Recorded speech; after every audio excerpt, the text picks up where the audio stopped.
बिस्मिल्लाहिर्रहमानिर्रहीम।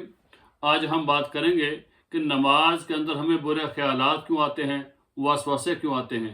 और अक्सर लोग इसके बारे में हमसे सवाल भी करते हैं कि नमाज के अंदर ऐसे ऐसे बुरे ख्यालात आते हैं, ऐसे ऐसे वसवसे आते हैं कि अगर हम उनके बारे में सोचें या उनको बयान करें तो हमें महसूस होता है जैसे हमारी नमाज कबूल नहीं हुई, कि ऐसे बुरे बुरे ख्यालात आते हैं। और बाज़ औक़ात तो बंदे को इतने ख्यालात आते हैं कि बंदा नमाज पढ़ते हुए नमाज की रकात भी भूल जाता है कि मैंने 2 रकत पढ़ी है या 3 रकत पढ़ी है। तो इससे बचने का क्या तरीका है, कि हमारा कौन सा ऐसा तरीका है जिसको हम अपनाएं तो हमारी नमाज जो के अंदर पूरी यकसुई हो, तवज्जो हो, ताकि हमारी नमाज जो है सही तरह कबूल हो, अल्लाह ताला की रज़ा के लिए हो, हमें शैतानी वसवसे और ख्यालात ना आए। इसके बारे में रसूलुल्लाह सल्लल्लाहु अलैहि वसल्लम ने एक बेहतरीन तरीका बतलाया है जो हदीस के अंदर साबित है। हज़रत उस्मान बिन अबिल आस रज़ियल्लाहु तआला अन्हु फरमाते हैं, मैंने अर्ज किया, या रसूलल्लाह सल्लल्लाहु अलैहि वसल्लम, शैतान मेरी नमाज में और मेरी किरात में हायल हो जाता है और मुझे उलझा देता है। रसूलुल्लाह सल्लल्लाहु अलैहि वसल्लम फरमाया, ये एक शैतान है जिसे खिंज़ब कहा जाता है। जब तुम इसको महसूस करो तो अऊज़ु बिल्लाहि मिनश शैतानिर रजीम पढ़ो और अपनी बाईं जानब 3 मरतबा हल्का सा थूको। हज़रत उस्मान बिन अबिल आस रज़ियल्लाहु तआला अन्हु फरमाते हैं कि जब मैंने ये अमल किया तो अल्लाह ताला ने मेरी वो कैफियत, यानी जिस कैफियत के अंदर, जिस हालत में शैतानी वसवसे आते थे, बुरे ख्यालात आते थे, फरमाया कि जब मैंने ये अमल किया तो अल्लाह ताला ने मेरी उस कैफियत को दूर फरमा दिया। तो शैतानी वसवसों से और बुरे ख्यालात से बचने का एक बेहतरीन तरीका है जो रसूलुल्लाह सल्लल्लाहु अलैहि वसल्लम ने बतलाया है।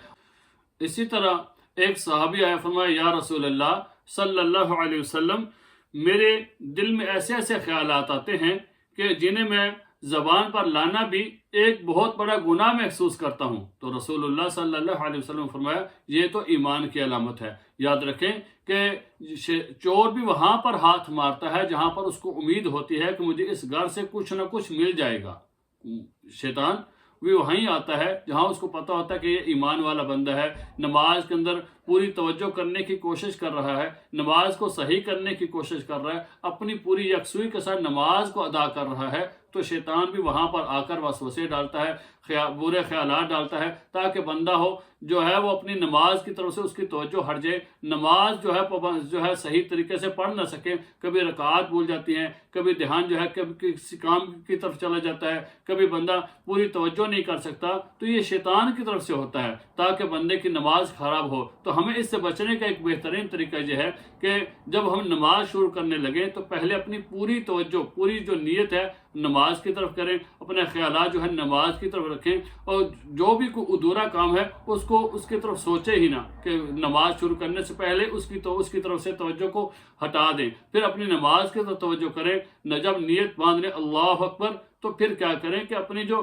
किरात है, जैसे सना पढ़नी है, फिर सना के जब पढ़े तो उसके जो अल्फाज के जो मानी है उन मानी की तरफ गौर करें, आहिस्ता किरात करें और किरात की तरफ तवज्जो रखें, और किरात के जो जितने भी अल्फाज बोले उन अल्फाज के जो है मानी की तरफ गौर करेंगे तो फिर हमारी नमाज जो है वो सही होगी, हमारी तवज्जो नमाज के अंदर रहेगी, शैतानी वसवसे और ख्यालात नहीं आएंगे। फिर जब हम क़याम करते हैं तो अपनी नज़र को जो है वो सजदे की जगह पर रखें। जब रुकू करें तो अपनी नज़र को दोनों पाँव के दरमियान रखें, जब सजदा करें तो अपनी नज़र को नाक के ऊपर रखें, जब तशहुद में बैठे तो अपनी नज़र को गोद के अंदर रखेंगे, तो फिर जो है ज़्यादा चांस है कि हमारी नमाज सही होगी, हमारी नमाज के अंदर बुरे ख्यालात और वसवसे नहीं आएंगे। क्योंकि शैतान का ये काम है कि वो नमाज के अंदर आके बुरे ख्यालात डालता है, बुरे वसवसे डालता है, ताकि हमारी नमाज ख़राब हो जाए। हज़रत अबू हुरैरा रज़ियल्लाहु तआला अन्हु से रवायत है, रसूलुल्लाह सल्लल्लाहु अलैहि वसल्लम फरमाया कि जब अजान दी जाती है तो शैतान हवा खारिज करता हुआ भाग जाता है। जब अजान दी जाती है तो शैतान हवा खारिज करते हुए भाग जाता है ताकि अजान न सुन सके। जब अजान ख़त्म होती है तो फिर वापस आ जाता है। फिर जब इकामत कही जाती है तो शैतान फिर भाग जाता है।